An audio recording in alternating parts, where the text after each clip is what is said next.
Burano sits about 4.5 miles northeast of the famous lagoon city, its 4 tiny islands stitched together by wooden bridges.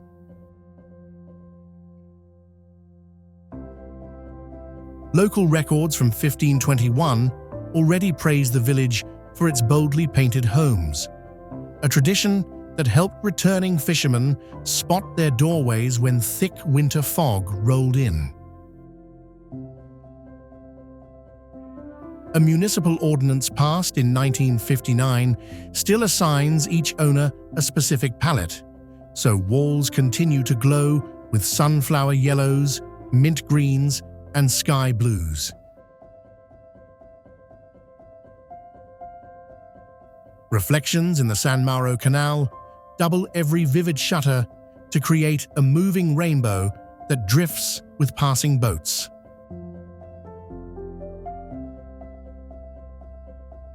Since 1987, the entire lagoon, including Burano, has been protected as a UNESCO World Heritage Site, guaranteeing these colors survive future centuries.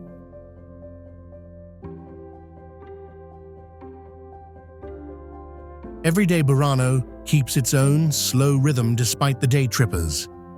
Fishermen leave before dawn, from the fondamenta degli assassini to net soft-shell moleche crabs that appear for only a few weeks each spring and autumn.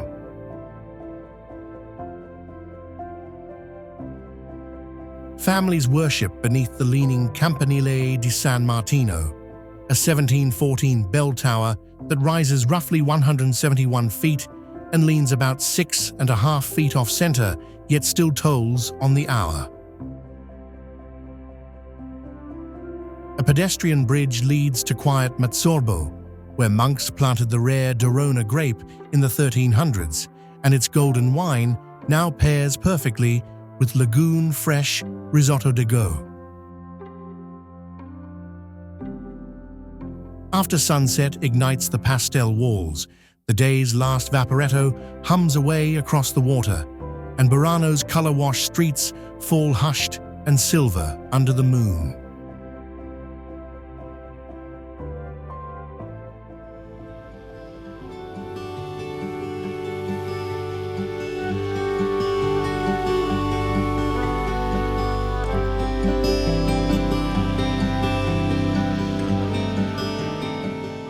Cinque Terre strings 5 pastel fishing villages along a 7.5-mile ribbon of cliffs on Italy's Ligurian coast.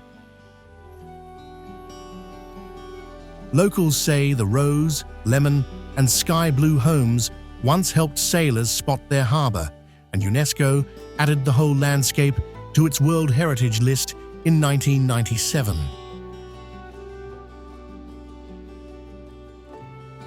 Although just 5,000 residents live here year-round, tourist numbers ballooned to roughly 2.5 million a year, pushing the Cinque Terre National Park Authority, founded in 1999, to explore ticket caps that protect the coast. The cliff-edge Sentiero Azzurro, Blue Trail, links the 5 towns, hugging terraces that dive straight into sapphire water.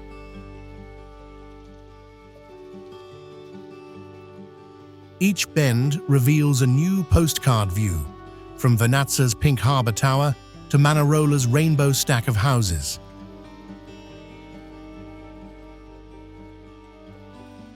The famed Via dell'Amore segment reopened in 2025 after a 12-year closure, and now limits walkers to 4,000 per day, with timed tickets to ease crowding.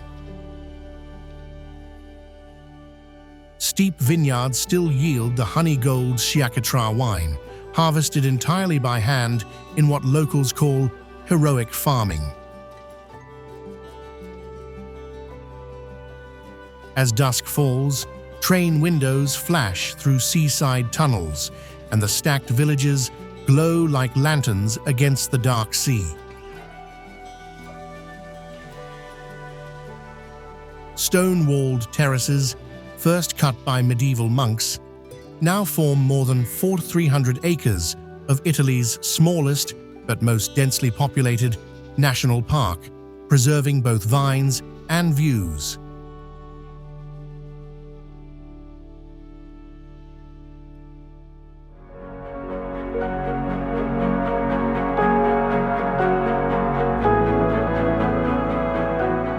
Chefchaouen clings to the Rift Mountains at about 1,850 feet above sea level, its lanes washed in every shade of indigo, so vivid locals call it the Blue Pearl.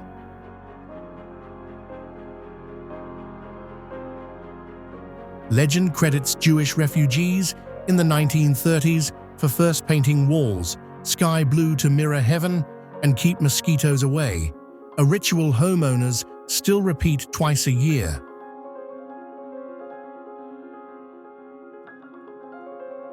From the Kasbah in Place Outer Hammam, the blue houses spill downhill like a river toward the Tagus-like Ras El Mar spring. Founded in 1471 by Moulay Ali Ben Rashid as a fortress town facing Spain, Chefchaouen kept its walls white for centuries before the blue tradition took root. The walled Medina survived earthquakes and colonial battles, and in 2024, the area applied for UNESCO Global Geopark status to protect its unique mix of geology and culture. Every doorway still sports fresh cobalt, a living reminder that color here is both heritage and hope. Visitors climb a 0.9-mile hillside path to the abandoned Spanish mosque for sunset views, watching the town light up like a sapphire under mountain peaks. Early mornings bring the scent of freshly baked kobs and the thrum of markets where striped carpets and indigo-dyed wool echo the walls outside. Stay past dusk, and the call to prayer rises over a sea of blue, proving Chefchaouen's palette isn't just paint, it's the city's heartbeat.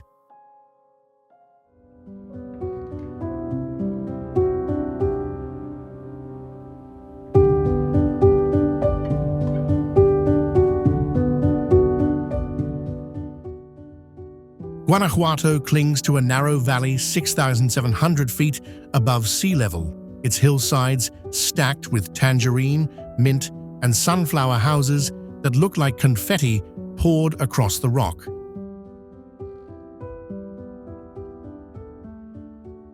The city and its surrounding silver mines earned UNESCO World Heritage status in 1988, sealing this rainbow skyline for future travelers.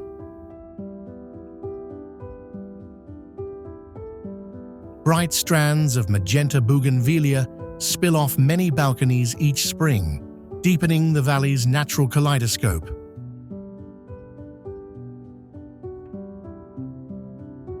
Founded in 1559, the town tunneled deep for precious ore, leaving today's drivers to cruise stone passages once meant for mule carts.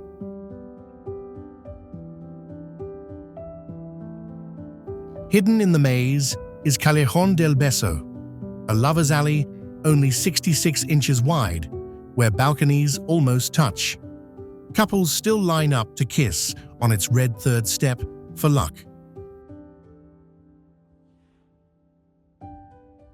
Those underground roadways keep surface lanes mostly pedestrian, turning the center into a colorful labyrinth to wander on foot. Every October, the International Cervantino Festival floods plazas with theater, dance, and mariachi horns for 2 electrifying weeks. When the last trumpet fades, a funicular glides up to the Pipila monument as sunset ignites the stacked houses, proving that silver built Guanajuato, but color keeps it alive. From that overlook, the rooftops melt into desert twilight, etching a palette visitors carry long after the lights go out.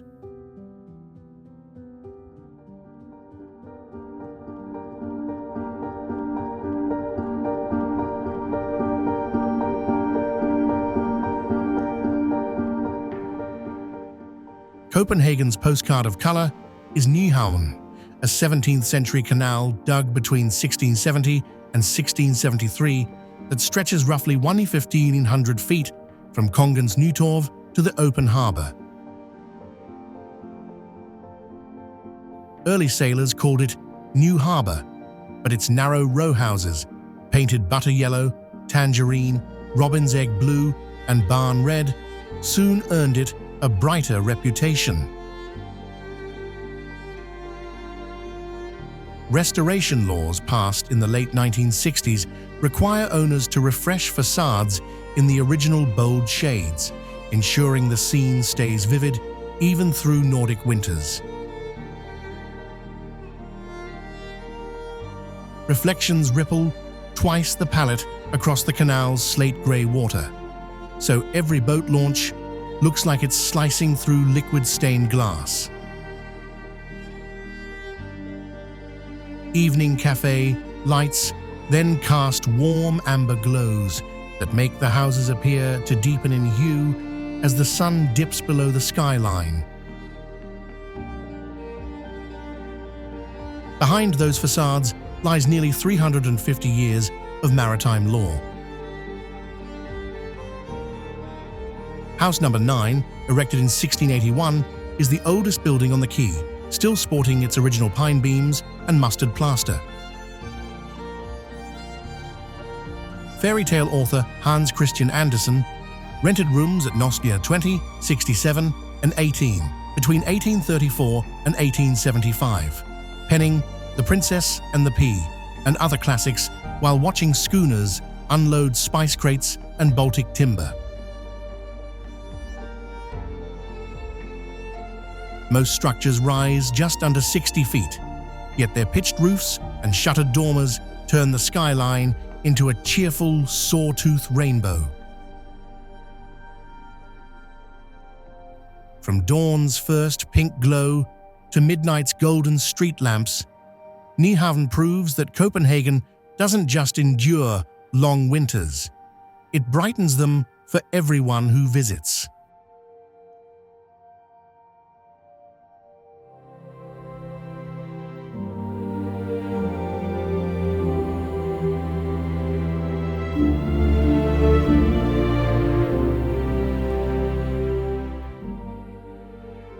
Bo-Kaap climbs the lower slope of Signal Hill just above downtown Cape Town, its cobbled lanes bursting with fuchsia, lime, and tangerine cottages that pop against Table Mountain.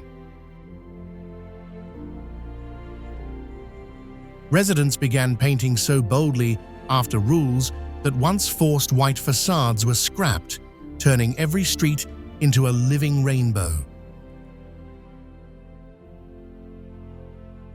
Today, many visitors call it the city's most photogenic corner. The neighborhood's roots run deep. Many huishas date to the 1700s, and the Awal Mosque, opened in 1794, remains South Africa's first Islamic house of worship.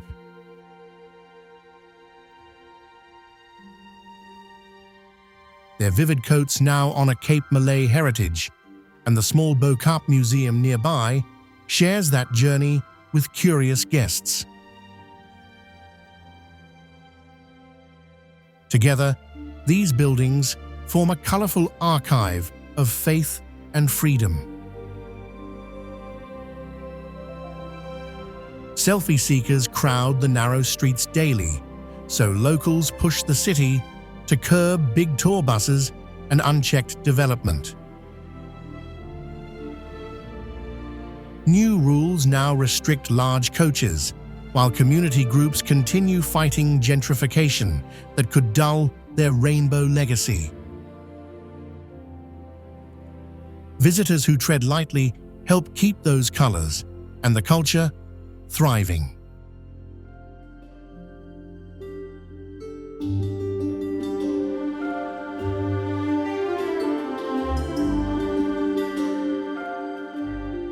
Alfama spills down the slope between São Jorge Castle and the Tagus River, its pastel homes and cobalt and white azulejo tiles splashing Lisbon's oldest quarter with watercolor shades.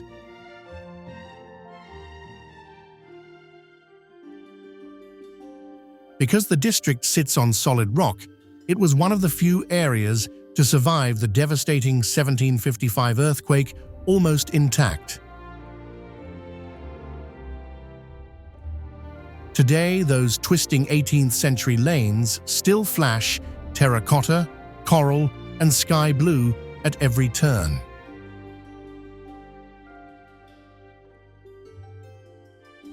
From the vine-draped terrace of Miraduro de Santa Lucia, the rooftops drop 280 feet to the river in a rose and ochre carpet.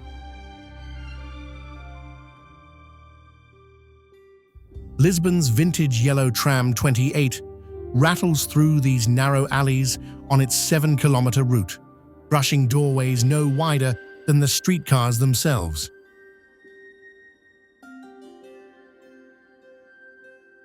The wooden seats squeal, but riders watch Alfama's colors blur into a living postcard.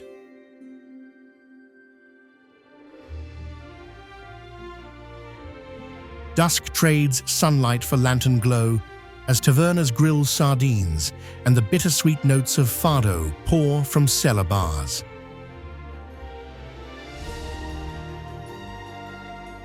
Locals say the music, born here centuries ago, carries the same haunting tones as the chipped blue tiles on the walls.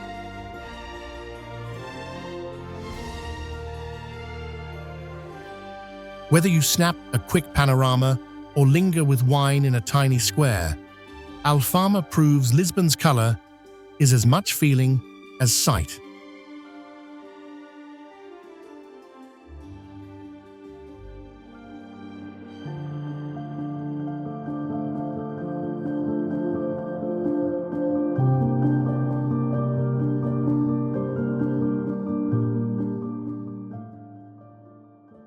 Barcelona greets visitors with a burst of color that spills from mosaic sidewalks to pastel seafront blocks. Much of the palette dates to the Modernisme movement, 1880-1910, when architects rebelled against grey industrial Europe after the 1888 Universal Exposition. City laws now require owners to repaint facades in approved vivid shades, while the 1992 Olympics helped revive sun-washed waterfronts. The result is a place where even a cloudy day feels bright enough for sunglasses. Antoni Gaudí anchors this chromatic legacy. His still-rising Sagrada Familia, begun in 1882, will soon top out at 566 feet, its towers crowned with ceramic fruit in reds, yellows, and limes. 2 miles away, Park Güell's serpentine bench runs nearly 500 feet in a quilt of turquoise, coral, and gold, and Casa Batlló's lavender and green scales shimmer like a dragon at sunset. Together with Casa Milà, these masterpieces earned UNESCO status in 1984 and 2005, stamping Barcelona's skyline with permanent color. Everyday life keeps the spectrum alive. Under the iron beams of Mercat de la Boqueria, vendors stack ruby cherries and neon green peppers just as they have since 1840. Barceloneta Beach stretches 0.6 mile, its teal umbrellas dotting butter-gold sand beside the navy sea. After dark, the Montjuic Magic Fountain, built for the 1929 International Exposition, shoots 700 gallons a second into plumes that cycle through violet, citrine, and electric blue, proving that Barcelona's love affair with color doesn't end when the sun goes down.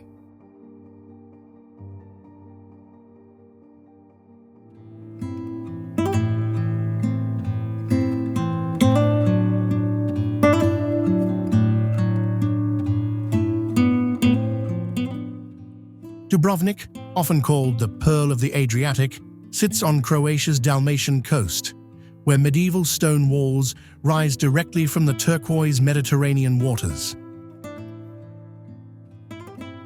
Founded in the 7th century and once known as Ragusa, it grew into a powerful maritime republic rivaling Venice. The city's massive stone fortifications, completed between the 12th and 17th centuries, stretch nearly 2 kilometers and enclose a labyrinth of limestone streets and red-roofed buildings. Entering through Pile Gate, visitors find themselves in a perfectly preserved medieval world. The Straton, the city's main thoroughfare, runs straight to the old port, where merchant ships once docked from across the Mediterranean.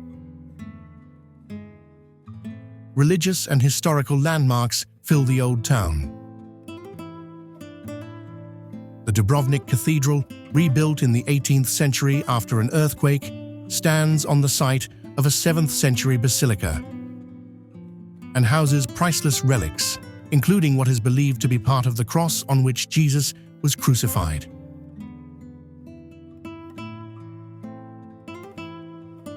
Nearby, the Franciscan monastery contains one of the oldest functioning pharmacies in Europe, dating back to 1317. St. Blaise's Church, dedicated to the city's patron saint, is a Baroque jewel at the heart of the main square. Just outside the walls, Fort Lovrišćanak, built atop a cliff, once guarded the city from both sea and land attacks, and now offers panoramic views of the coastline. Beaches like Banja Beach and Sveti Jakov offer dramatic views of the old town and crystalline waters ideal for swimming. Today, Dubrovnik is a UNESCO World Heritage Site, not just for its architecture, but for its legacy as a free city that thrived on diplomacy and trade. Its streets, churches, and sea-facing bastions still reflect the rhythms of a Mediterranean world, shaped by centuries of resilience and seafaring life.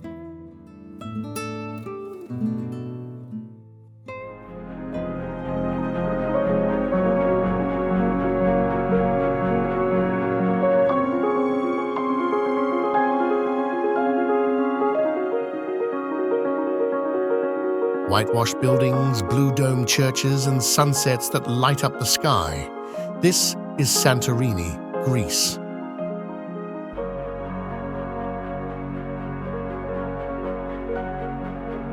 The village of Oya is where those iconic postcard views come to life. Perched on the cliffs, with white houses and winding cobblestone streets, it's like walking through a dream. And when the sun sets, the whole town is bathed in shades of pink and orange, a view you'll never forget.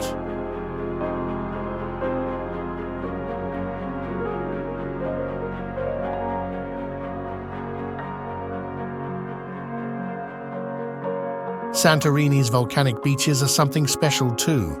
Red Beach, with its dramatic red cliffs, and Black Beach, with its pebbly black sand, offer a different kind of beauty. Swimming here feels almost otherworldly, surrounded by the unique colors of the volcanic landscape.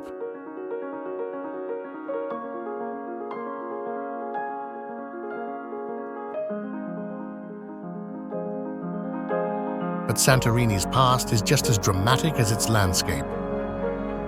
Around 1600 BCE, the island was rocked by one of the largest volcanic eruptions in history, which buried the ancient city of Akrotiri in ash.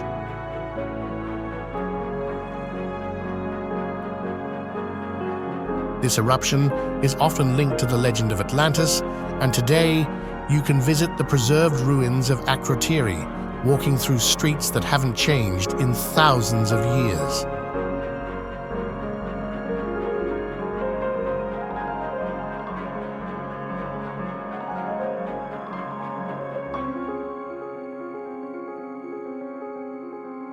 And if you're up for an adventure, A boat ride takes you to the volcanic islands of Nea Kameni and Palea Kameni, where you can hike around the crater or soak in natural hot springs.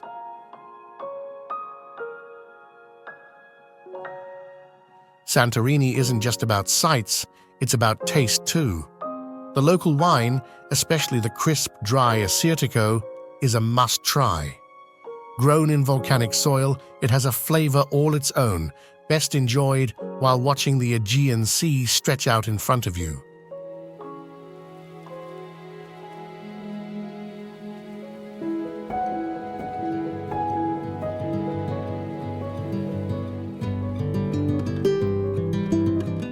San Juan, Puerto Rico's capital, is the beating heart of the island, a city where history and modern life blend seamlessly.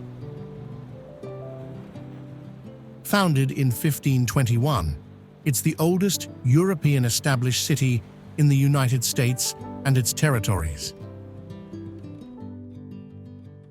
With its cobblestone streets, centuries-old forts, and vibrant nightlife, San Juan is a must-visit destination for any traveler.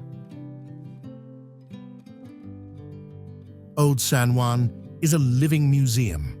The Spanish colonial architecture, narrow streets, and blue cobblestone roads give visitors the feeling of stepping back in time.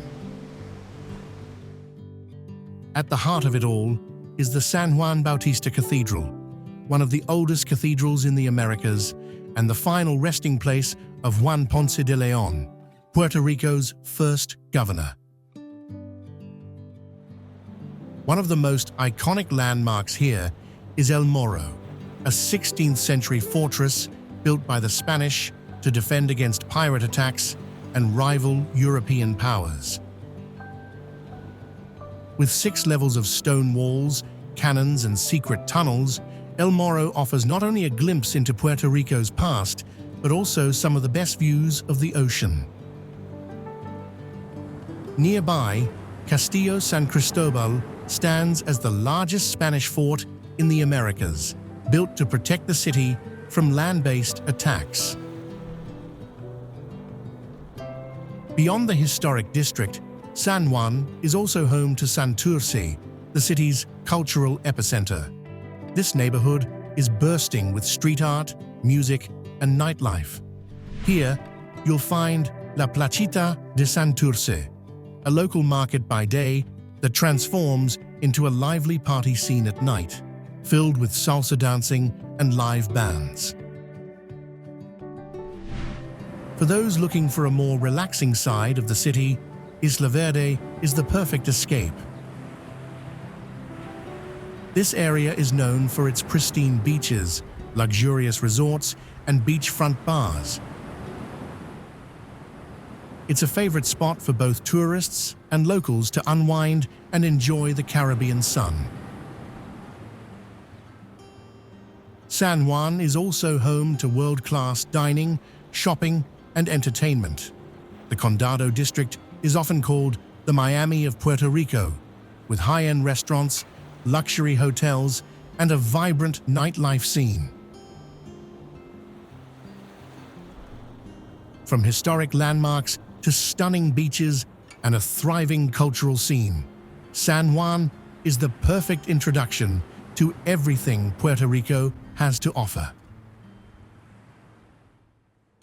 This UNESCO World Heritage Site stretches for 50 kilometers along the southern edge of the Sorrentine Peninsula. The Amalfi coast is renowned for its dramatic cliffs and picturesque towns that seem to defy gravity. One of the most iconic sites is Positano, with its colorful houses cascading down the cliffside to the sea. Take a stroll through its narrow streets, lined with boutiques and cafes, and make your way down to the beach for a refreshing swim.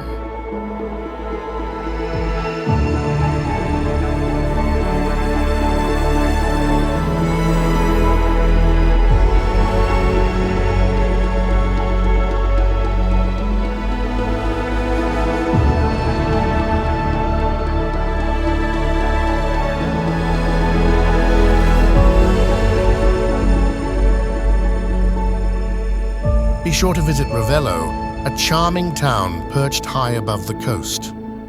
Wander through the 13th century Villa Ruffolo, where beautifully landscaped gardens offer breathtaking views of the sea. If you're there in summer, don't miss the enchanting open-air concerts held against this stunning backdrop.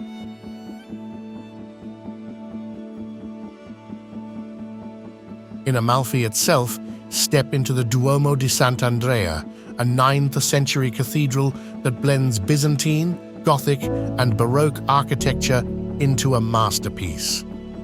This remarkable structure is a must-see for its unique style and rich history. For the best experience, consider taking a boat tour. It's the perfect way to appreciate the coastline's beauty and visit the charming towns dotting the shore. And of course, don't forget to indulge in some authentic Italian cuisine and limoncello, the local lemon liqueur.